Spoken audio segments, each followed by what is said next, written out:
دووبارە سڵاوتان لێ بە بابەتەکانی هەرێم و عراق دەست پێکەین ئەو لیژنەی کە لەلایەن ئەنجومەنی وەزیرانی عراق و تایبەت بە یەکلاکردنەوەی پرسی نەوت و موچی هەرێم پێکێنراوە ئەمڕۆ وا بڕیارە کۆ بێتەوە دوای ئەوەی لە کۆبوونەوەی دوێنێ ئەنجومەنی وەزیرانی عراقدا بڕیاردراوە بە دروستکردنی لیژنێکی بەدواداچوون بۆ گفتوگۆکانی نێوان وەفتی هەرێمی کوردستان و حکوومەتی فدرال لەسەر پرسی موچە و نەوت و بڕیارە ئەمڕۆ لیژنەکە کۆ بێتەوە دواتریش ڕەشنووسێکی نوێ ئامادە بکات و لە زووترین کاتدا ڕادستی ئەنجومەنی وەزیرانی بکات لیژنەکە بە سەرۆکاتی محەممەد تەمیم جێگری سەرۆک وەزیرانی عراق و وەزیری پلاندانان و هەرێک لە بەنگین ڕێکانی وەزیری ئاواتانکردنەوە و نیشتەجێکردن و خالی شوانی وەزیری دادوە ساڵح حەسناوی وەزیری تەندروستی و نایم ئەمبودی وەزیری خوێندنی باڵا و توێژینەوەی زانستی و ئەندامانی لیژنەکەن و دەستیشکراو یاخود دەستکراوەش دەبن لە زیادکردنی هەر وەزیرێکی دیکە بۆ ناو لیژنەکە و دەشبێت لیژنەکە لە ماوەیەکی کەمدا کارەکانی تاو بکات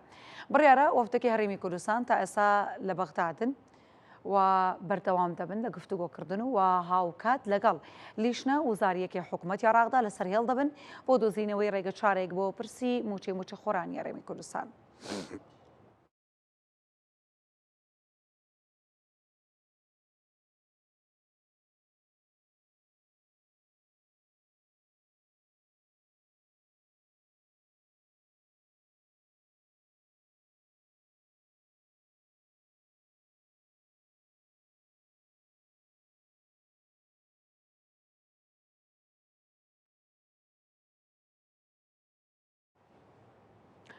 ماوەی دوو ڕۆژی ڕابردوو و هاوڵاتیانی هەرێمی کوردستان بەڕاستی لە چاوەڕوانێکی زۆر جددیدا بوون بۆی کە بزانن ئەنجامی کۆبوونەوەکان بەکوێ دەگات بۆی کە ئیتر قرار لەسەر موچە بدرێت و هاوڵاتیانی هەرێمی کوردستان لە پاش دوو مانگ و نزیکی 10 ڕۆژ موچەوە بگرن بەڵام کۆتایی ئەو چاوەڕوانیانە بەوە هات کە دووبارە لیژنەیەک پێگەنراوە لیژنەی دووبارە کۆ دەبێتەوانێ کە 5 وەزیرن دوانیان کوردن بۆی دووبارە ڕەشنووسێکی نوێ ئامادە بکرێت و بدرێتە ئەنجومەنی وەزیرانی عراق بۆی کە قرار لەسەر موچەوە ئەو کێشانە بدرێت کە لە نێوان حکوومەتی هەرێمی کوردستان و عراقدا بۆی کە دوای زانیاری سەبارەت بە کارەکانی ئەم لیژنەیە بزانین بەکوێ دەگا زانیاریەکان چیمان پێ دەڵێن محەممەد عەبدوڕەحمان پامنێری کوردستان نوێز ڕاستەوخۆ لەگەڵمانە بێت محەممەد نیوەڕۆ باش دێمە لای تۆ قسەمان بۆ بکە بزانین ئەو لیژنەی ئەمڕۆ بە دیاریکراوی کۆ بێتەوە چکە خۆتەزانی عراقە ئەکرێ کۆ نەبێتەوە وەکو دوێنێ تا ئەم کاتە ئێمە قسەمان کرد چاوەڕێ بووین کە کۆبوونەوە ئەنجام بدرێت بەڵام نەکۆبوونەوە ئەنجامدراوت لە دواتریشدا ئەوەی کە ئێستا هەیە بەوەی لیژنەیەک پێک دێنرێت بۆی کە کێشەکان چارەسەر بکات قسەمان بکە بزانین چی هەیە. هێڤی نیۆڕۆ باش بەر لەوەی بێمە ینی بەر لەوەی گفتوگۆ لەگەڵ تۆ بکەم هەندێک زانیاریم کۆ کردوێتەوە تا ئێستا زانیارەکان بمشێوەن دوێنێ درەنگانی شەو ئومێد سەباح سەرۆکی دیوانی سەرۆکاتی هەرێمی کوردستان گەیشتە بەغدا و یاوەری وەفدی باڵای حکوومەتی هەرێمی کوردستان دەکات و دوێنێ شەویشتا درەنگانی شەو لە ماڵی دکتۆر فواد حوسێن ینی کۆبوونەوەی ڕاوێژیانە بووە وەفدەکە لە نێوان خۆیان دیارە چەند وزارەتێکی کوردیش و بەرپرسانی باڵای کورد لە بەغدا ینی ئەوانش ڕاوێژیان کردو یاخود بەشداریان کردووە ئەوەی تا ئێستا هەیە وەفدە باڵاکە حکوومەتی هەرێمی کوردستان چاوەڕێ دەکرێت ینی پاشکەمێکی تر بەڕێ بکەم لەوە تێل بابلەوە دەربچن و بەڕێ بکەون سەعات یەکیان بۆ دیاری کراوە بۆ دیدار و گفتوگۆکردن لەگەڵ لیژنە وزارەکەی حکوومەتی عراق کە لە 5 وزارەتە پێکاتووە کە دادا تەندروستیە خوێندنی باڵایە پلاندانانە و هاوکات وزارەتی ئاوادانکردنەوەش هەرچەنە وزارەتی دارایی دانرابوو بەڵام دواتر ئاڵوگۆڕی پێکرا وزارەتی ئاوادانکردنەوە لە شوێنی وزارەتی دارایی دانرا سەعات 12:30 لیژنە وزارەکەی حکوومەتی عراق کۆبنەوەیکی نێوخۆییانێ لە نێوان خۆیان ئەم لیژنە وزاریە پاشان سەعات یەک بە پێی زانیارانەیەکەوە دەستی من کەوتووە سەعات یەکی تەواو لە باڵەخانەی وزارەتی پلاندانانی عراق کە ئەو لیژنە وزارەی بە سەرپەرشتی محەممەد تەمێمی جێگری سەرۆک وەزیران و هەروەها وزارەتی وەزیری پلاندانانیشە کۆبنەوەکەیان لەوێ دەبێت یعنی کۆبنە ڕاوێژەکان و هاوکات سەعات یەک وەفدە باڵەکە حکوومەتی هەرێمی کوردستان دەچێتە وزارەتی پلاندانانی عراق لەوێ یەکەم کۆبنەوە و گفتوگۆی ڕسمی دەست پێ دەکات دیارە ئەم لیژنەی وزاریە کە لەلای محەممەد شیاع سوودانیەوە پێکەنراوە دەستکراوە بن بۆ ئیزافەکردنی هەر وزارەتێک بۆ نموناگە پێویستیان بە وزارەتی نەوت بێ ئەتوان ئیزافەی بکەن پێویستیان بە وزارەتی دارایی هەبێ ئیزافەی بکەن و هەروە لە حکوومەت هەرێمی کوردستانیشەوە دەتوانن ئەم وزارەتە ئەم لیژنە وزاریە یعنی هەماهەنگ بن لەگەڵ حکوومەت هەرێمی کوردستان لەگەڵ دام و دەستگاکان لەگەڵ وزارەتەکان بە پێویست ئەوەی گرنگە کە محەممەد شیاع سوودانی داوای کردووە کە ماوەیەکی کەمی داناوە و توێتی تەنانەت ڕۆژی جمعەش ئەگەر کارەکانی ئەم لیژنە وزاریە کۆتایی پێبێت و راپۆرتی خۆی سەبارەت بە پێشنیارەکەی حکوومەتی عراق و وەڵامی حکوومەتی هەرێمی کوردستان بخاتە ڕوو ئەوە من بێگومان ئەتوانم ڕۆژی شەممە یعنی کۆبنەوەی ئەنجومەنی وەزیران ببەستم لە پێناو ئەوەی کام گرفتانە چارەسەر بکرێت و هاوکات من لەگەڵ وەزیرێکی دیکەش قسەم کردووە کە کووردا باسی لەوە کرد کە نیەتێکی جددی هەیە ئەم جارە بۆ چارەسەرکردنی گرفتەکانەوە باسی لەوەش کرد کە بە دووری نەزانی هێویە مە زانیاری یعنی ئەتوانین بڵین سەرەتاییە بەڵام 100% نییە بەڵام ئەوەی باس کرد کە بە دووری نەزانی ئەگەر هەنگاوەکان وەکو خۆی بەڕوو پێشەوە بچێت و هەنگاوی گەورە بنرێت بێگومان توانین بڵێن ناوڕاستی هەفتەی داهاتوو هیچ نەبێ موچەیەک خەرج بکرێت ئەگەر بە قەرز بێت بە سیلفە بیان وەکو موچەی مانگی پێنج بێت ئەوەی دەمێنێتەوە لەسەر کارەکانی هەردوولا و کاری سەرەکی و بنەڕەتی ئەم لیژنە وزارەی حکوومەتی عراقش ئەوەیە کە لە ڕووی ئامار و داتاکانەوە چۆن بڵین لە ڕووی داهاتی ناوخۆییەوە حکوومەتی هەرێمی کوردستان ژمارەیەکی دیاری کردەوە بەغدا داوای ژمارەیەکی دیکاکە و لە ڕووی دەستپێکردنەوەی نەوتی هەرێمی کوردستان هەرێمی کوردستان دەڵێ ئەوە ڕادەست دەکەم ئەوە پێویستە بۆ پێداویستی ناوخۆ عراق دەڵێ نامن هەموو نەوتەکەم دەرەمن و کاتە خۆم لیژنەیەک دەنێرم بۆ هەڵسەنگاندن ئەخۆ بزان بۆ پێداویستی ناوخۆ چەندێک پێویستە ئەم لیژنەیە کاری ئەوە دەبێت ئەم لیژنەیە ڕاستە هەندێکشان ڕەنگە بڵێن تەندروستی یاخود خوێندنی باڵا یاخود وزارتی ئاوادانکردنەوە پسپۆر نین لە ڕووی دارایی و داهات و نەوتەوە بەڵام ئەم وزارەتانە هەرێکە و سەر بە لایەنێکە سەر بە حزبێکە کە لایەنی پێکەنەری لایەنەکانی پێکەنەری حکوومەت و ئیداری دەوڵەتن بۆ نمونە خوێندنی باڵا سەر بە لایەنێکە کە قەیس خەزعەلیە و وزارەتی وەزیری ئاوادانکردنەوە سەر بە پارتیەوە دکتۆر خالد شوانی وەزیریداد سەر بە یەکێتیە محەممەد تیمیمی سەر بە سونەیە یعنی ئەیانەوێت محەممەد شیع سوودانی ئەوێت لە بنەڕەتەوە ئەم گرێکیۆرێ بکاتەوە ئەم گرفتانە چارەسەر بکات تەنانەت باسی لەوەش کردووە کەەوە هەست بە معانات و ناڕاحەتی و ناخۆشی ژیانی فەرمانبەران و مسەخۆرانی هەرێمی کوردستان دەکات بۆیە دەبێت لە زووترین کاتدا راپۆرتی خۆیان بەرز بکەنەوە بۆی بتوانن بڕیاری لەسەر بدەن و ئەم ڕێککەوتنە گشتگیر بێت و گرفتەکە چارەسەر بکرێت. محەممەد هەر بژی سپاس بۆ زانیاریەکانت محەممەد عەبدوڕەحمان پامنێری کوردستان نیوز لە بەغداد هەر بژی سپاس بۆ زانیاریەکانت حتممە لە بوونی زانیاری نوێ هەر لە ڕێگەی ئەوانەوە بابەتەکانی بەغدا دەزانین. لە سەروبەندی چڕبوونەوەی فشارە نێودەوڵەتیەکان لەسەر عێراق و هەرێمی کوردستان بۆ گەیشتن بەڕێکەوتن لەسەر ناکۆکیەکانی نێوانیان لەبارەی نەوت و داهات و وەموچەوە و هەولێر و بەغداد دوو ڕەشنووسیان داوە بەیەکتر. عێراق داوای 282,000 بەرمیل نەوتی ڕۆژانە و بە بانکیکردنی موچە وەروەها 200 ملیار دینار داهاتی ناوخۆی ماگار دەکات و هەرێمیش ئامادەی نیشاندا بۆ ڕادەستکردنی لە 150 داهاتی نانەوتی و 100,000 بەرمیل ئەگەر کۆمپانیا نەوتەکان لە ڕێکەوتندا بەشدار نەبن و ئەگەر کۆمپانیەکانیش بەشدار بن 282,000 ڕادەست دەکرێت. لە دوایی دەیانجار لە هاتن و چوونی وەفد لە نێوان بەغداد و هەولێر و چەندین کۆبوونەوەی درێژخایانی لێپرساوانی باڵای هەردوولا دوجار هەردوو حکوومەتی عێراق و هەرێم دوو ڕەشنووسی جیاواز لە یەکتریان ئامادە کرد بۆ چارەسەرکردنی ناکۆکیەکانی نێوانیان لەبارەی هەناردەکردنەوەی نەوت و داهات و موچە. ڕەشنووسەکەی حکوومەتی عێراق لە 5 قۆناغ پێکاتوە لە قۆناغی یەکەمدا کە لە دوو بڕگە پێکاتوە لە بڕگەی یەکەمیدا داوای کردووە دەست بەجێ نەوتی هەرێم ڕادستی کۆمپانیای سۆمە بکرێت و هەناردەی نەوت دەست پێ بکاتەوە. بە پێی ڕەشنووسەکە بەرەمێنانی ڕاستەقینەی نەوت لە هەرێم ڕۆژانە دەگاتە 282,000 بەرمیل لەو بڕەش دەبێت حکوومەتی هەرێم ڕۆژانە 236,000 بەرمیل ڕادستی کۆمپانیای سۆمە بکات و 46,000 بەرمیل نەوتی تریش لە سەرەرکی خۆی و بە تێچووی $16 بۆ بەرەمێنانی هەر بەرمیلێک بۆ پێداویستی ناوخۆ تەرخان بکات. هەروە لە بڕگەی دووەمدا و لە ماوەی 30 ڕۆژدا خواستی ڕاستەقینەی هاوڵاتیانی هەرێم لەسەر بەرهەمە سوتەمەنیەکان دیاری دەکرێت و دواتر دابینکردنی لە ئەستۆی حکوومەتی عێراق یاخود حکوومەتی هەرێم دەبێت. بەپێی یاسا و ڕێنمایەکانی وەزارەتی نەوت لە قۆناغی دووەمی ڕەشنووسەکەدا حکوومەتی عێراق داوای لە حکوومەتی هەرێم کردووە مانگانە لانی کەم 200 ملیار دینار لە داهاتی نانەوتی ڕادەست بکات. لە قۆناغی سێمیش داهاتووە لیژنێکی هاوبەش لە نێوان حکوومەتی عێراق و حکوومەتی هەرێم پێک بێنرێت بۆ بەبانکیکردنی موچەی موچەخۆرانی هەرێم لە ماوەی 90 ڕۆژدا. لە قۆناغی چوارەمیشدا ئاماژە بۆ کراوە لیژنێکی یاسایی هاوبەش لە نێوان هەردوو حکوومەتی عێراق و هەرێم پێک بێنرێت بۆ چارەسەرکردنی کێشەی زیادەڕەوی پشکی هەرێم لە یاسای بودجە لەسەر بنەمای خەرجی ڕاستەقینە و لە ماوەی 2 هەفتەشدا راپۆرتێک بۆ ئەنجومەنی وەزیرانی عێراق بەرز بکەنەوە. لە قۆناغی پێنجەم و کۆتاییشدا وەزارەتی دارایی عێراق پابەند دەبێت با خەرجکردنی موچەی موچەخۆرانی هەرێم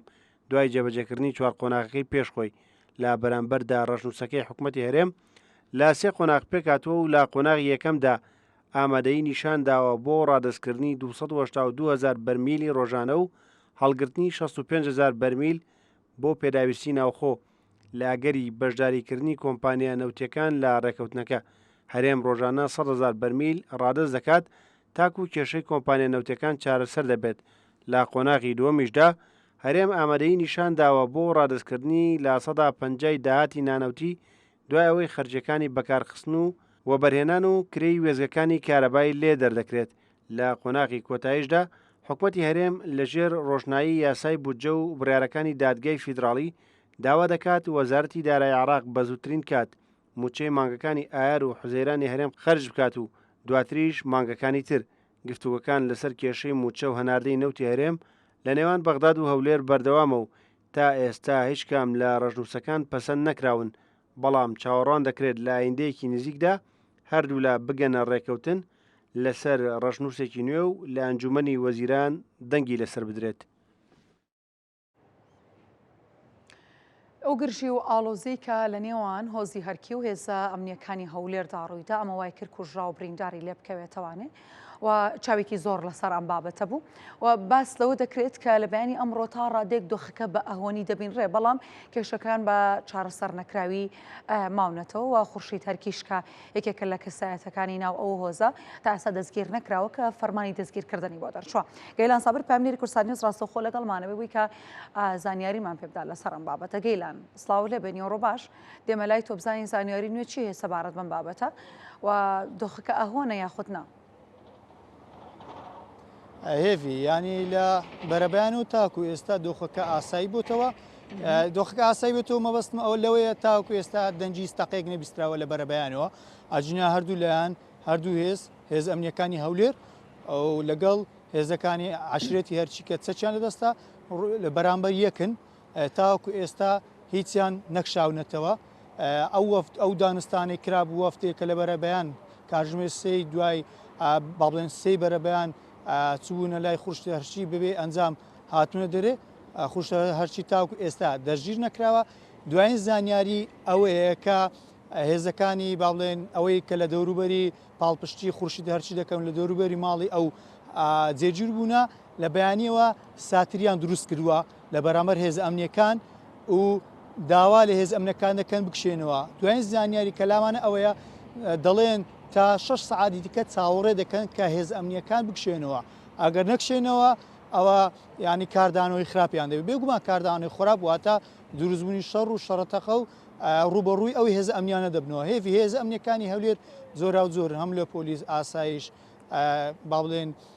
دژە تیرۆر ئەو چەندین فەرماندەی هەولێر تەنانەت چەندین هێزی زۆر و زۆری ئەمنی کە لە شاری هەولێرانە هەمیان بەشداری دەکەن بەپێی زانیارەکان کە نافەرمینە نزیکەی 2000 هێزی چەکدار لەو گوندا لە دۆربەری ئەو گوندا تاوکو ئێستا بە جێگیری ماونەتەوە ڕێگەی کەور گۆسێک چەند خولەکێک بەر لە ئێستاش پێداهاتین بە تاوی لەنای هێز ئەمنیەکانەوە داخرا و کوتم دۆخەکە وەک خۆی ماوەتەوە چاوەڕێکی لە سعاتەکانی داهات و بەپێی ئەوەی کە ئەو زانیارانەی لە نێو گوندی گردەڕەشە کە لە پشتمەوە دیارە زانیارەکانمە وەرگرتووە چادریان دروست کردووە داوا لە باشە گەیلان باسیێوا کرێ وەفدێکی حزبی سەردانی هۆزەکەیان کردووە.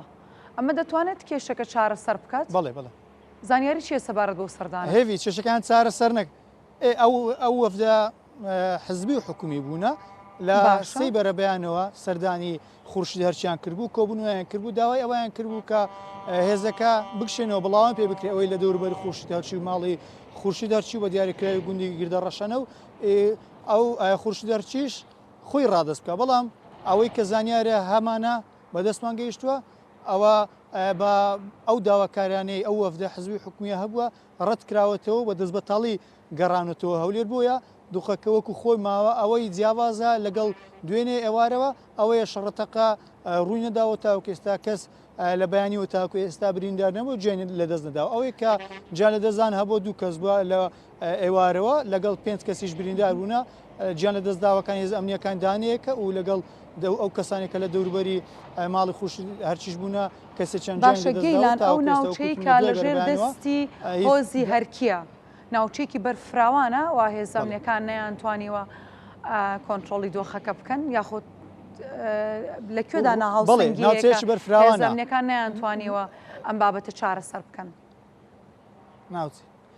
گوندی گردە ڕەشا دەکەوێتە پشت قەزای خەبات ینی 2 کیلۆ بۆ 3 کیلومتر لە قەزای خەبات دوورە قەزای خەباتیش 33 کیلومتر لەنێو سنتەری پارێزگای هەولێر دوورە ئەو گوندە مەسافەیەکی ڕوبەرێکی زۆر فراوانی دەشتایی هەیە دەتوانرێ ینی لەو ماڵانی دەوروبەری سەرزەمێن هێزی چەکدارن نزیک هەمویان عشرێتی هەرچی نزیکی لایەنگر و نزیکی خوورشی دەرچینە هەمیان چەچیان گەوتووە دەوروبەرەکەشی ڕوبەرێکی فراوانی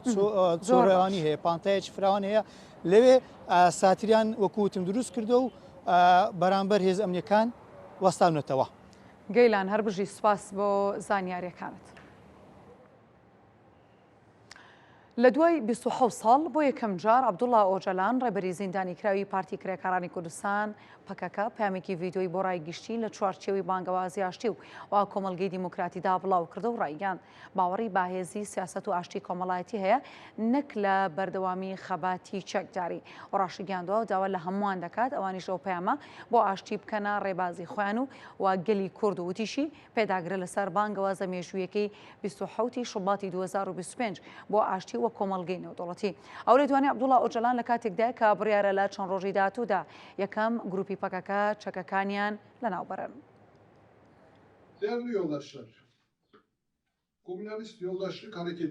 سەبارەت بە کێشە و ڕێگاچارەکانی دۆخی بەرجەستەی ئەم قۆناغی تەفگەری هاوڕێیەتی کۆمیناڵنیمان پێگەیشتووە بە ئەرکێکی ئەخلاقیانەم زانی کە بەنامەیەکی بەرفراوانی دووبارەش بێت وڵامی ئاشکرا خوڵقەنەرتان بدەمەوە. پێداگرم لەسەر بانگەوازیە مێژوویەکەی 27 شوباتی 2025 بۆ ئاشتی و کۆمەڵگەی دیموکراتی. بە کۆنگرەی 12 و هەڵوەشانەوەی پەکەکە وەڵامێکی تا کۆتا ڕاست و ئەرێنی و بەرفراوانی ئەمەتاندایەوە. ئەم هەڵوێستەتان با وەڵامێکی مێژوویانە لە قەڵەم دەدەم. دەبێت ئەم دۆخەی ئێستا کە وەکو ئەنجامێکی بەبایەخ و مێژووی پەسەند بکرێت. هاوکات ڕەنجی ئەو هاوڕێیانەی کە ڕۆڵی پرد دەگێڕن و شایستەی ڕێز و گرنگی پێدانێکی هاو ئاستەن. لە سەرنجامی سەرجەم گۆڕانکاریەکاندا مانیفێستۆیەکی کۆمەڵگەی دیموکراتیم ئامادە کرد کە دەبێت بە وەرچەرخانێکی مێژوویی بژمێردرێت. ئەم مانیفێستۆیە بە سەرکۆتویی شوێنی مانیفێستۆی 50 ساڵەی ڕێگای شۆڕشی کوردستان دەگرێتەوە. لەو بڕواایەدام کە نەک تەنیا بۆ کۆمەڵگەی مێژووی کورد بۆ کۆمەلگای هەرێمی و گردردونیش ناوەڕۆکێکی کۆمەلگەی مێژووی هەڵگرتووە. گومانم نییە کە ئەمە نمونەیەکی سەرکەوتووی نەریتی مانیفێستۆی مێژوویە. دەبێت بە ئاشکرا ئەوە بڵێم کە هەموو ئەو گۆڕانکاریانە سەرنجامی ئەو دانیشتانن لە ئیمراڵی ئەنجامم داون. بە وریایەکی بەرزەوە کارکراوە بۆ ئەوەی دانیشتەکان لەسەر بنچینەی ئیرادەی ئازاد بن. ئەم قۆناغی پێیگەشتون هەنگاوی نوێ بۆ پراکتیزەکردن دەسەپێنێت. بەبایەخەوە جەختکردنەوە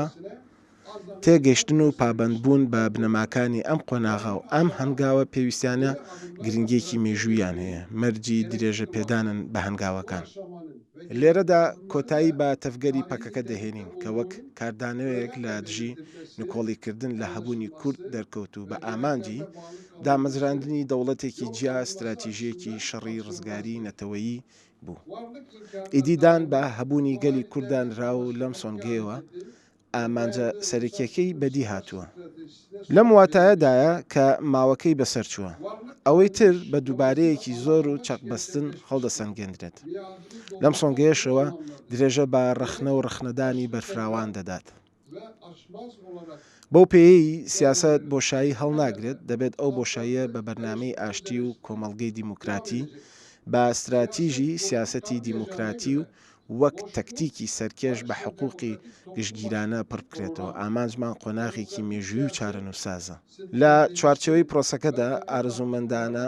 دانانی چەک و هەنگاوی دامەزراندنی کۆمیسیۆنێکی بەرفراوان کەوا بیری لێ دەکرێتەوە لە پەرلەمانی تورکیادا بە یاسایی بکرێت و دەستڕۆشت و بێت هەنگاوی گرنگن. مەرجە هەنگاوەکان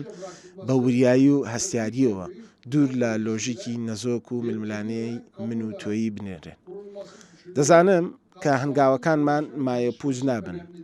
ئەو ڕاشکاویە دەبینم متمانم پێیەتی. هاوکات هەوڵی چوونە ناو هەنگاوی کردداری تر و کلیلی ئاساییانەی بەرجەستە لە ئارادایە. ئەو تێزانەی مندام ناون سەرەکی ترینیان ئەمانن. هەموو لایەک ئەرکەکانی سەرشانیان جێبەجێ بکەن. گەشتن بە ئامانجی ئاشتی و کۆمەڵگەی دیموکراتی بە گەشتن بە ڕێنمایەکی ئینتەگراسیۆنیستی ئەرێنی بەدی دێت. لە سەرنجامی هەموو باسەکاندا دەردەکەوێت کە پەکەکە دەستبەرداری ئامانجی دەوڵەتی نەتەوە بووە. لەگەڵ دەستبەرداربوون لەو ئامانجە بنچینەیی دەستبەرداری استراتیژێتی بنچینی شەڕش بووە. کۆتایی بە هەبوونی خۆی هێناوە. چاوەڕێ دەکرێت ئەم قۆناغە مێژوویە بەرەو پێشتر ببرێت. بە شێوەیە کە ببێتە مایی واتادان بە پەرلەمان و کۆمسیۆن و گومانەکانی ڕایگشتی لا ببات و ببێت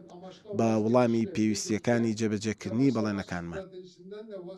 دەبێت ئەو ئاساییانە لێک بدرێتەوە کە زەمینە سازکار بن بۆ ئەوەی چەکدانان بۆ لایەنی پەیوەندیدار و ڕایگشتی بە شێوەیەکی کراوە بکرێت. دروستکردنی میکانیزمی چەکدانان پرۆسەکە بەرەو پێشەوە دەبات. ئەوەی دەکرێت هەنگاوێکی دڵخوازانەیە لە قۆناغی تێکۆشانی چەکداریوە بەرەو قۆناغی حقوقی و سیاسی و دیموکراتیانە. ئەمە نەک بە شکست بەڵکو دەبێت بە سەرکەوتنێکی مێژووی بزانرێت. وردەکاری چەکدانان دەستنیشان دەکرێن و بە خێرایی پراکتیزە دەکرێن. دەم پارتی لەگەڵ پارتیەکانی تری ژێر چەتری پەرلەمان بۆ گەیاندنی ئەم پرۆسێ بە سەرکەوتن پێکەوە ئەرکی سەرشانیان جێبەجێ دەکەن. لەم نێوەندەدا سەبارەت بە دۆخی ئازادبوونی من کە وەکو مەرجێکی سەرەکی لەسەر جەم نووسرا و بڕیارەکان داهاتووە، خۆشتان دەزانن کە هەرگیز ئازادی خۆمم بە کێشەیەکی تاکە کەسی دانەناوە. لە ڕووی فەلسەفیشەوە ئازادی تاک دوور لە کۆمەڵگە نابێت. تا چەند تاک ئازاد بێت کۆمەڵگە و تا چەند کۆمەڵگە ئازاد بێت تاکیش ئازاد دەبێت. مەرجە بەپێی ئەم مەیلە مامەڵە بکرێت. باوەڕم بە هێزی سیاست و ئاشتی کۆمەڵایەتی هەیە نەکچەک. بانگەوازی لە ئێوەش دەکەم ئەم پرەنسیبە پراکتیزە بکەن. پێشهاتەکانی ئەم ڕۆژانەی دوایی لە هەرێمەکەدا بە ئاشکرا گرنگی و پێویستی ئەم هەنگاوە مێژوویەوەمان دەسەلمێنێت. دەبێت ئەوەش بڵین کە سەبارەت بە پرۆسەکە پڕ بەدڵ چاوەڕێی هەموو جۆرە ڕەخنەوە پێشنیاز و هاوکاریەکانتانم. دەتوانم بە حەز و جۆشەوە جەخت لەسەر ئەوە بکەمەوە خۆم بە گەشتبین و ئامادە دەزانم کە ئەم گفتوگویانە لەسەر ئاسی ناوچەکە و جیهانیشدا ئێمە و هێزەکانی مۆدرنیتەی دیموکراتی بە بەرنمەیەکی تیۆری و قۆناغێکی استراتیژی و تەکتیکی دەگەیەنێت و لە ئێستا و لەناو هەوڵ و ئامادەکاری ئەمەدا. بانگەوازیم بۆ قۆناغی داهاتوومان با لەسەر بنچینەی بڕیارەکانی کۆنگرە و ئەو بۆچوون و پێشنیارانەی لەم نووسراوەدا باسم کردوون. قورسایی بخینە سەر هەوڵەکانمان و پێشکەوتن و وەرچەرخانی سەرکەوتوانە بەدی بهێنی.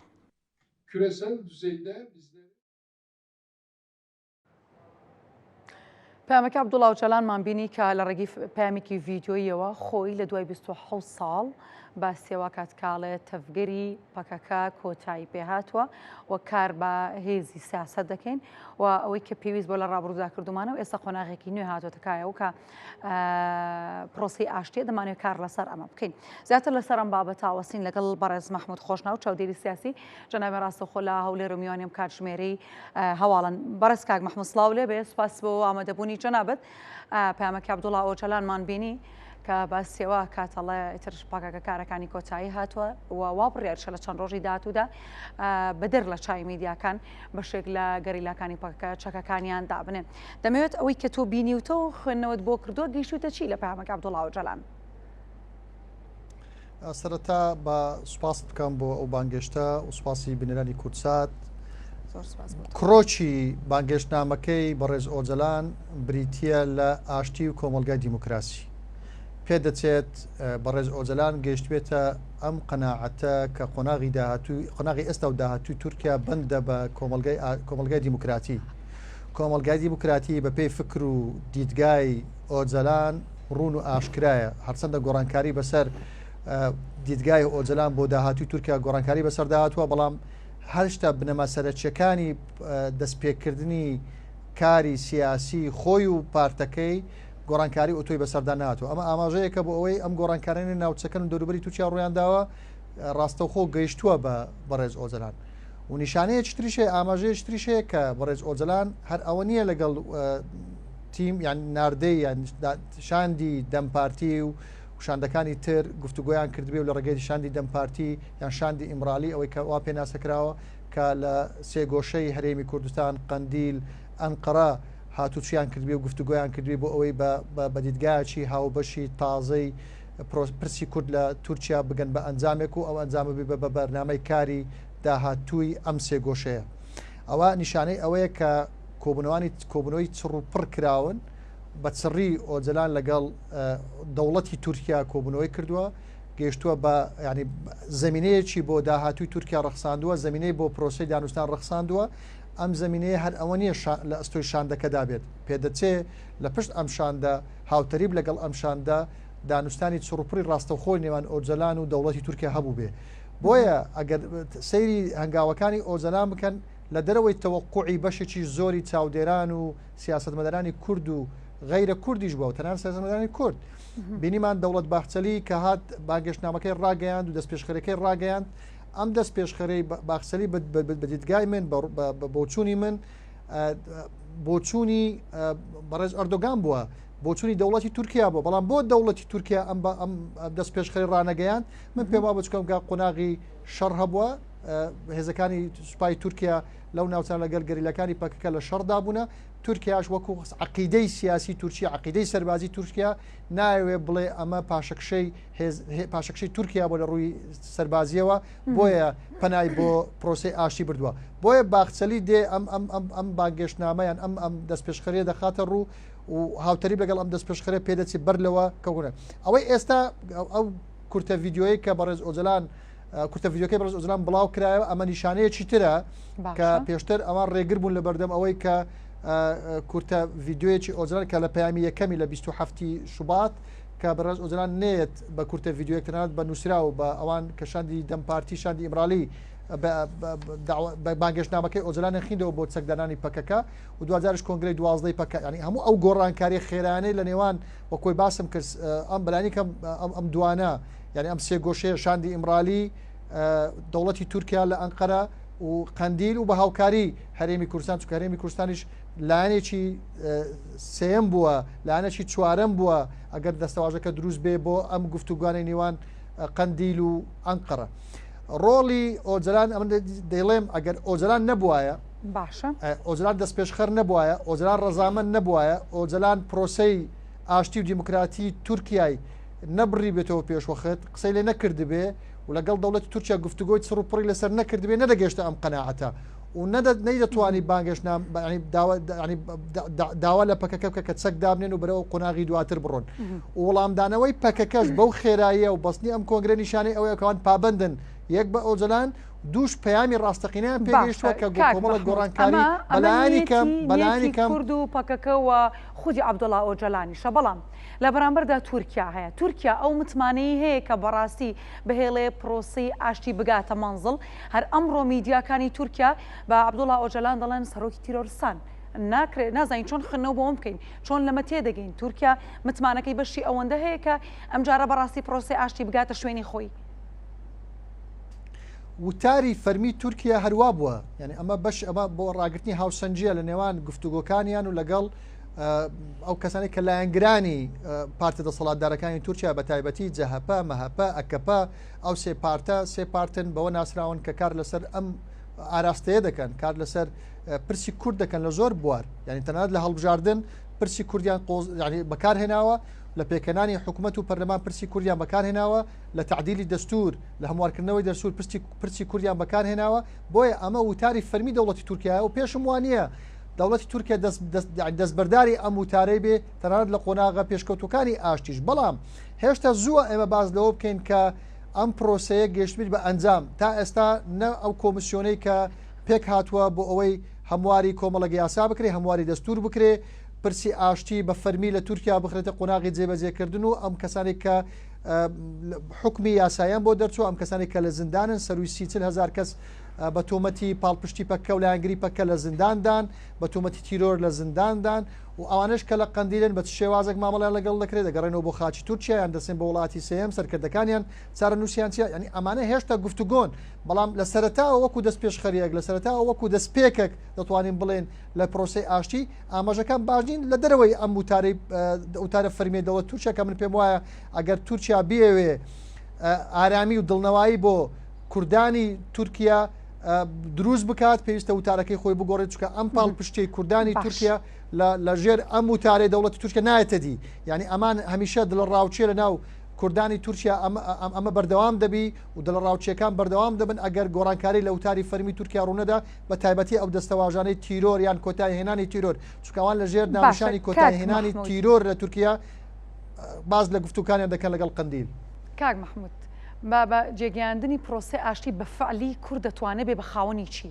و چارنووسی کورد بە کوێگا بە دیاریکراوی لەو پارچەیە بامە لەسەر شتێک ڕەکەوین ئەم پرۆسەیە کورد داوای نەکردووە هەرچەندە کورد هەمیشە خوازیاری ئاشتی بۆ و هەر کاتێک دەرفەتی ئاشتی هاتبێتە پێش بەڵێ دەرفەتی ئاشتی هاتبوویتە پێش و ڕەخسابی کورد پاڵپشت بووە لە هەرێمی کوردستان لە تورکیا لە ئێران لە سووریا یعنی هاوتەری بیش لەگەڵ کۆبوونەکانی و پەیامەکەی ئۆجلان و کۆبوونەکانی دەمپارتی لە سووریاش سەردانی مەزلوم عەبدی بۆ دیمەشق لە تەواوکردنی ینی ڕێککەوتنی ئادار و کۆبوونەکانی یەکی حوزەیران بۆی بگەن بڕێککەوتنیش لە سووریا یعنی ئەم هەموو گۆڕانکاری بەڵام ئەوە کۆی باسم کرد تورکیا خۆی دەست پێشخەر وە کۆی باسم کرد باخچەلی کە هاتی ئەم دەست پێشخەری خستە ڕوو ئەمە دەرئەنجامی راپۆرت و خوێندنەوە و سیاسەتی نوێی تورکیا ئەوان دیارە زانیاریان هەیە کە گۆڕانکاریان ناوچەکەدایە ئەم گۆڕانکاریانێت کاریگەری نەرێنی دەبی لەسەر داهاتوی تورکیا لەوەیە محمود کاتم زۆر کەم لە بەردەستا بەس پێتوانیە تورکیا دەیەوێت کات بکڕێ دەگەڕێمەوە سەر پرسیاری ئەوەی کە باسی متمانەی تورکیام کرد تورکیا متمانەی هەیە بۆ بەجێگەیاندنی ئەم بابەتە تورکیا نایەوێت کات بەدەستبێنێ ئەم جارش چکە ئەمە ئەوە بینین گەستەیری مێژووکەی نەزانین کە تورکیا جارێکی دیکەش ئەم نەک تورکیا بگرێت زۆرینەی وڵاتانی چواردەورکە ئەم بابەتیان لەگەڵ کوردان ئەنجام داوە کە کاریان لەسەرەوە کرد کات بکڕن یاخود کات بەدەست بهێنن ئەمە بژاردەیە کە بەڵام بژاردە سەرچەکان ئەوەیە کە کارگەری ڕاستەخۆیانە کۆمەڵک پرسن پرسی یەکەمیان بارودۆخی ناوخۆی تورکیا سیاسی لە ڕووی لە دەرەوەی کورد زۆر جێگیر نییە بنمونە لە بینی جەهەپە و ئەکەپە و مەهەپە لە دیوە چتر ئەحمەد داودۆغلۆ لەم لە پرۆسەیەکی تر ینی ئاراستەیەکی تری هەیە بچوتنەوەی گولان ئەمانە بزوتنەوەی کە ڕۆژانە خەڵکیان لە دەگیرێ و دەستگیر دەکرێت ئەمانە بەنهێنی کار لە تورکیا دەکەن بۆیە دەتوانین بڵێن لە دەرەوەی کورد باردۆخی تورکیا لە ڕووی سیاسی و ئەمنیەوە زۆر جێگیر نییە لە ڕووی ئابوووریەوە تورکیا لە ژێر فشارێکی زۆردا ڕۆژانە لیرەی تورکی بەهاکەی دادەبەزێ بەرامبەر بە دراوەکانی تر ئەمە بارودۆخی هاوڵاتیش لە ڕووی ئابوووریەوە باش نییە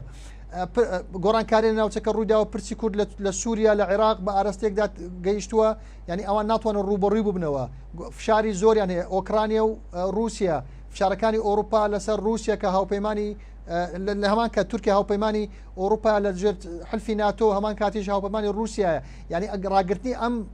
معادلەیە بۆ تورکیا ئاسان نییە بۆ کورد وەکوی باسم کرد پرسی کورد لە گۆڕانکاریدایە تورکیا بە دوای بژاردەیەک دەگەڕ لە دەروی بژاردەی سەربازی و تورکیاش گەشتوتە ئەو قەناعەتانی پێدەچێت راپۆرتەکانیان بە تایبەتی دەستگا تابەتمەندەکانیان گەشتە ئەو قەناعەتەکە پرس ینی بژاردەی چەکداری نەگەشتوتە هیچ ئەنجامێک و ئەنجامەکان نابێتە بەدیلی ئەو ئەنجامە بۆ پارێزگاریکردن بەلانی کەم لە دەوڵەتی تورکیا بۆیە ئەم کارتە بەدەست کوردەوەیە بۆیە قەندیل و بەڕێز ئۆزەلان بەو ئاراستەیە کار دەکەن بۆ ئەوەی ئەم دەرفەتە بقۆزنەوە بۆی بەلانی کەم شتێک بۆ کوردکەن بۆیە باسی ئاشتی و کۆمەلگای دیموکراتی دەکەن ئەگە بور بینەوە لە پرۆسی ئاشتی و کۆمەلگای دیموکراتی زۆر هەڵدەگرێت زۆر باشە زۆر سپاس بۆ بەڕێز محمود خۆشناو چاودێری سیاسی کا جنابێ ڕاستەخۆ لە هەولێرەوە میوانی ئەم کاتژمێرەی هەواڵی کورسان نیوز بوون دووبارە زۆر سپاس زۆر بەخێربن.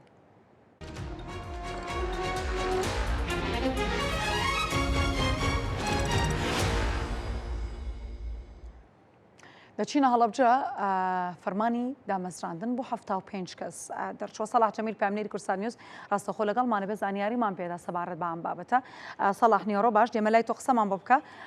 کێن ئەو کەسانی کە فەرمانی دامەزراندنیان بۆ دەرچۆکەی فەرمانەکە چێتە بواری جێبەجێکردنەوە هێڤی زیاتر لا ساڵەکە چاوەڕێ دەرچوونیان بڕیارە دەکرێت و ماوەیەکی زۆریشە بەڕێبەری گشتی شارەوانیەکانی هەڵەبجە دوای دەرکردنیان فەرمانە کەوتووە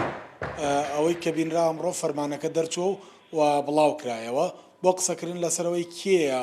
کە ئەمڕۆدا دەمەزرێت و بۆ کوێ دەبێت لە چ شوێنێک دەست بەکارە بن وەکەی ئەمانەی ترەکرێ دەست بەکار بن ڕاستەخۆم پرسیارانە ئاڕاستەی بەڕێبەری گشتی شارەوانەکان خەڵاخان دەکەین ئەگەر پێم لای خەڵاخان ئێوە وەکو بەڕێبەتی گشتی شارەوانەکانی هەڵەبجە ئەو 75 کەسێک کە دامەزراوە فەرمانەکانیان بەدەرچۆ هەمووی بۆ ناو بەڕێبەتی گشتی شارەوانەکانی هەڵەبجە دەبێت یا دابەش کراوە و لەکەیەکەوە ئەمانە بۆیان هەیە دەست بەکار بن. زۆر سپاس بۆ بەڕێستان کە ئەمڕۆ لەگەڵمان بوون بۆ ئەوی بتوانین ئەم فەرمانە بڵاو کرێتەوە و ئەو 75 کەسەش کە ئەمڕۆ فەرمانی دامەزرانیان بۆ دەرچووە لە وەزارەتی شارەوانی و گەشت و گوزارەوە تەنهایی شارەوانیەکان نییە حەڤەیان بۆ شارەوانیەکانە حەڤەیان بۆ شارەوانی هەڵەبجەیە باقیەکەی کەشی بۆ بەڕێوەبەرایەتی گشتی گەشت و گوزارە لەگەڵ شوێنەواری هەڵەبجە زائیدە نەخشەدانانی ئاوادانی هەڵەبجە لەگەڵ دایرەی ئاو بۆ ئەم دائیرانەیە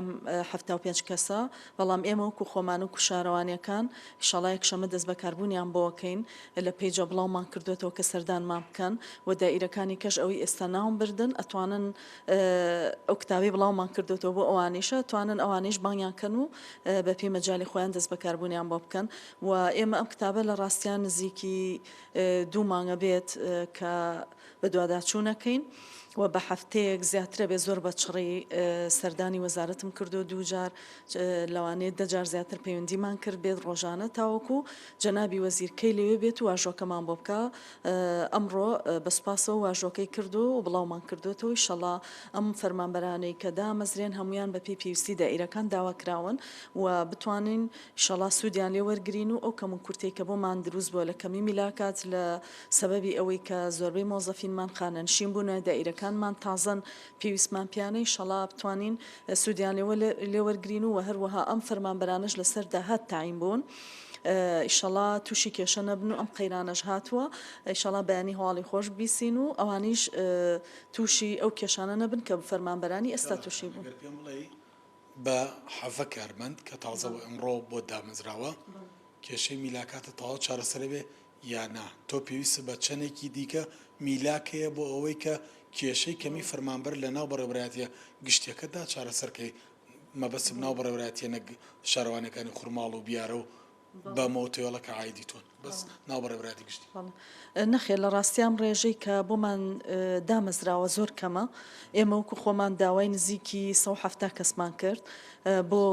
بەڕێوەبەرایەتی گشتی و زائیدە شارەوانیەکان بۆچی چکە ئێمە پەیکەری دائیرەکەمان تا ئێستا بە تەواوەتی دروست نەبووە هەنێ بەش و هۆبەی تایە نەمانتوانیوە دروست بێت کە زۆر زەرورە وەکو شارەوانیەک بنمونە بەشی جای ئێسیە بێ هیچ شارەوانیەک لە پارێزگای هەڵەبجانیەتی ئینشەڵڵا ئەم جارەیان لەسەر بنمونە هەنێک لە فەرمانبەرانی کە داوامان کردوون ئەو ناونیشانەمان داوا کردو بۆی بتوانین بەشی جای ئێزیان هۆبەی جای ئێز دروستکەین بۆی سوودی هەبێ بۆ شارەوانەکان و زەئیدەن هەموو دائیرەکانی کە و پرۆژەکانیشمان زۆر سپاس بۆ زانیاران هێوی ئەو گەنجانە یا ئەو کوڕکچە هەڵەبجیانەی کە ناویان دەرچووە لە سەر وەزارەتەکانی شارەوانی لەسەر وەزارەتی شارەوانی بەڕێوەبەرایەتیە گشتیەکانی سەر بە وەزارەتی شارەوانی ڕۆژی یەکشەمە دەتوانن سەردانی بەڕێوەبەرایەتی گشتی شارەوانیەکانی هەڵەبجە بەڕێوەبەرایەتی گشتی گەشت و گوزار شوێنەوار و ئەمانە بکەن بۆ ئەوەی کە دەست بەکاربوونیان بۆ مامەڵەکە جێبەجێ بکرێت لەگەڵەوەشدا هەڵەبجە لە ئێستادا زیاتر لە 2500 فەرمانبەری دیکەی پێویستە بۆ پڕکردنەوەی تەواوی میلاکی بەڕێوەبەرایەتی و فەرمانگە و بەڕێوەبەرایەتی گشتیەکانی سەڵاح سوپاس بۆ زانیارەکانە دەستخۆش سەڵاح جەمیل پامنێری کورسانیست لە هەڵەبجە سوپاس دەچینە حەسەکی ڕۆژئاوی کوردستان کە مەزلوم کۆبانێ و ئەحمەد شەرع لە کۆبوونەوەدان و بووی کە بزانین زانیارەکان چین سەبارەت بەم بابەتەوە کی هەمانگی دەکات لە نێوان ئەماندا مهند ئیبراهیم پامنێری ئەمە لە حەسەکە ڕاستەوخۆ لەگەڵمانەوەی کە زانیاریمان پێ بدا مهند سڵاو لە بێم کاتۆ باش دێمە لای تۆ قسەم ئەم کە سەبارەت بە کۆبوونەوەکەی نێوان ئەحمەد شەرع و هەروەها مەزلوم کۆبانێ سلاف دنباش بتایبەت پشتی سەرکەچنە تۆڕە یەکێژی جivîn û hevdîtinên diyalogê di navbera hêzên hikûmeta Sûriye ya demkê avaguyê herwisa jî aliyên rêveberiya Xweser ya Bakur Jetê Sûriye qasede jî li ser babeta ezmûn û xwendekarên Bakur û Jetê Sûriye îro toreke din ya civîn û hevdîtinan pêk tê bitayبet li şama paytext ku îro jî şandeyeke peye bilind ya rêveberiya Xweser bi serpereştiya fermandarê qesedê Jeneral Mazlûm Ebdî çûye Dimashqê û li gel serokê komara Sûriye ya pêvajoya demkî Ehmed Şer di civîna xwe pêk bînin herwisa jî ev civîn ne civîneke ji rêzê çûnkî divê civîna hanakê de aliyên rojavayî welatên em dikarin bêjin êm faktor ên di dosyaya Sûriye de jî hazirin bi taybet çên Amerîka herwisa jî ê Fransayê be ku li gorî agahiyan jî bi taybet şanderê Amerîka bo Sûriye Thomas Parak jî divê civînê de amade herwisa jî konsilekî girêdayî em dikarin bêjin wezareta karê derveyê Fransayê jî divê civînê de amade ye jî li kêleka vê hanakê jî bi taybet ev civîn di qonaxeke hestiyar tê ku bi taybet pêvajoya aştiye ya li Bakurê Kurdistanê jî heman dikarin bêjin hevdemî van geşebêdan û diyarde û herwisa bûyerê nû ê li Sûriye jî rû didin çûnkî li Rojavayê Kurdistanê û li Sûriye jî bi taybet rastûxwe gelek guvaş li ser pirsa Kurd li Sûriye hene jî ku îro jî li gorî ew ecendayê ku îro şandeya rêveberiya Xweser û qesedê li Şamê li gel Ehmed Şer herwisa jî wan em dikarin bêjin aliyên ên Rojavayî nîqaş kirin ew jî bi taybet meseleya çawaniya pesendkirin û herwisa garantiya mafê gelê Kurd di Sûriya siberojê de herwisa jî çawaniya tevlîbûna hêzên Sûriya Demokratîk di nava artêşa Sûriye de jî pê vegirêda jî guhertina destûra ya bingehîn ya vî welatî ku rêveberiya Xweser û qesedê bêje ku ev destûr ew pesend nakin qebûl nakin çûnkî yek alî û yek renge jî li kêleka wê jî amedebûna ev nûnerên van welatên zirhêz bi taybet ku Fransa û Amerîkayê di van civînên wiha de li şama paytext tê piştî du rojan ji hevdîtineke neasayî bi taybet ya serokê Sûrî Ehmed Şer li gel şandeyeke istixbaret ya Musada İsraîlê jî ku li wira jî ew qas geşebêdan û guhertinên ku li nava Sûriye rû didin pêvre jî ev mesele û pirsa Kurd jî nava gelek em dikarin bêjin qonaxan derbas dibe jî her wiha amedebûna van berpirsên Amerîkî û Fransî di nava van diyaloga ew jî ji bo ku zext û fişareke li ser hikûmeta Sûriye çê bike çûnkî li gorî rêveberiya Xweser hikûmeta Sûriye rast û xwe pabendî rêkeftina dehê adarê ya Ehmed Şer û Jeneral Mazlûm Ebdî nebû çûnkî gelek welatiyên hemwelatiyên Kurd li Şamê herwisa jî li Helebê gelek deverên ku ji kontrola wê de têne girtin û herwisa jî şereke medyayî ne ji rêzê li ser qesedê û li ser rêveberiya Xweser tê ku ew jî muxalif e ji xala heftan ji rêkeftina Ebdê herwisa jî ya şerع jî hebûna van serbaz herwisa em dikarin bêjin van peyê bilindên ên Amerîka Fransa civîna îro ya rêveberiya Xweser û qesedê herwisa jî ya hikûmeta Sûriye ew e ku bigêjin demeke diyarkirî ji bo çawaniya mekanîzmeya pêkanîna ev rêkeftina hanekê bi taybet ku tê payîn ku ev rêkeftin dema wê bê dirêjkirin çûnkî heya niha tu tenê em dikarin bêjin ji wan xalên ku hatin nîqaşkirin tu tenê ya ezmûna hatiye pêkanî lê em dikarin bêjin meseleya babeta koçber û vegera koçberên serêkanî û Efrîn û Girespî heya niha nehatiye nîqaşkirin û zext li ser wê heye li kêleka wê jî awayê tevlîbûna qesedê li nava artêşê hîna nehatiye diyarkirin û ev jî tê gotin ku hikûmeta Şamê dixwaze wext qezenc bike li wira jî ev zextên biyanî li ser hem li ser rêveberiye hene hem li ser hikûmetê hene ku awayeke zû li zû bes bigêjin rêkeftineke ku karibin bi taybet hevdemî ev ittifaqên ku li rojhilata navîn çê bi Sûriye jî ku hikûmetê li gel welatên Erebî û İsraîl û Amerîka pêk din navxweya Sûriye jî aştiyeke bê pêkanîn.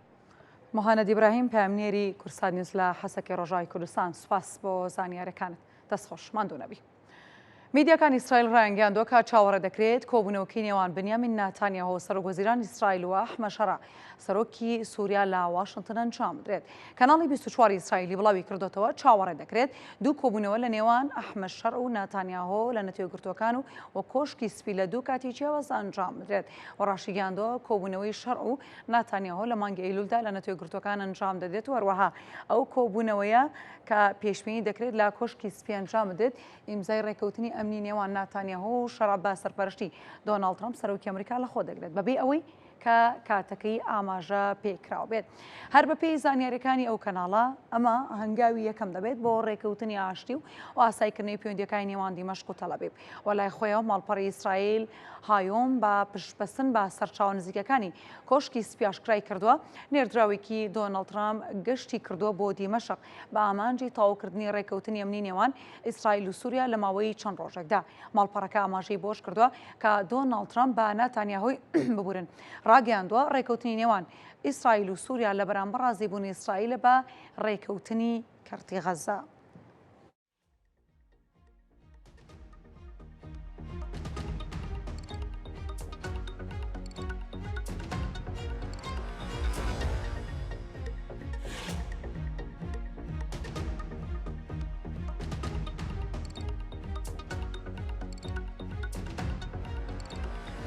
کەوەرەکانی هاوکارم ڕانکۆ کالەسەری کاژمێر لەگەڵتانە بێت و بابەت باسەکەیکان کێشە و گرفتەکانی نێوان حکوومەتی هەرێمی کوردستان و عراقا ئەم کێشانە بەکوێ دەگەن ناکوێکان تا کوێ درێژە دەکێشن ئەو لیژنەی کە ئێستا پێکێنراوە کارەکانی بەکوێ دەگات و ئەنجامی کۆبوونەوەکان ئاچی دەبێت. ئەمە بابەتێکە بابەتێکی دیکەش حتمەن پامێک عەبدوڵڵا ئۆجەلان لە پاش 27 ساڵ کە پامێکی ڤیدۆی بڵاو کردو و باسیەوەی کردوواڵێ ئێمە کۆتاییمان بە کارەکانی پاکەکە هێناواتە تەفگەری پاکەکە هەڵوەشاوەتەوانی و لە چەند ڕۆژی داهاتووشدا بەشێک لە گەریلاکانی پاکەکە چەکەکانیان دادەنێن. ئەمە تۆرەکانی هاوکارم ڕانکۆ دەبێت لەگەڵ میوانەکانی زۆربەوردی باسی دەکەن. ئێمە شاتی نەگەشتی کاژمێر 12 خاتان.